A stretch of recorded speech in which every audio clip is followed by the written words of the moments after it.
এটা আগরতলা পৌর নিগমের ধারাবাহিক প্রোগ্রাম বলবো যে আগরতলা শহরে যে সকল অসাধু ব্যবসায়ী বা অনৈতিকভাবে রাস্তা দখল করে ফুটপাত দখল করে তারা ব্যবসা করছেন। বিশেষ করে আমরা লক্ষ্য করেছি আগরতলা শহরে যে কভার ড্রেনগুলি নিকাশি ব্যবস্থা যে ড্রেনগুলি আমরা নির্মাণ করেছিলাম সেগুলির উপর 24 ঘন্টায় ধরতে পারেন গাড়ি রেখে দেয়, পার্কিং করে জায়গা হয়ে গেছে, গ্যারেজ করার জায়গা হয়ে গেছে মানুষের এই আগরতলা শহরবাসী।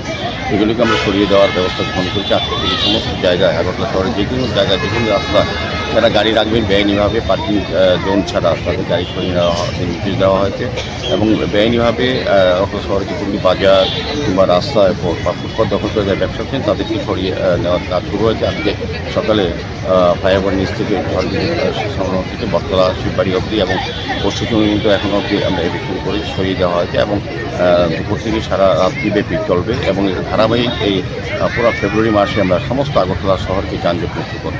এটা এই আগরতলা শহরবাসী মানুষের অনেক দিনের দাবি এবং এটা একটা সমস্যা। এই সমস্যাটি সমাধান করার জন্য আগরতলা পৌর নিগম রাজ্য সরকারের বিভিন্ন দপ্তর, বিশেষ করে আরক্ষা দপ্তর, পরিবহন দপ্তর এবং ট্রাফিক দপ্তরের সহযোগিতায় আমরা এই কাজটা শুরু করেছি।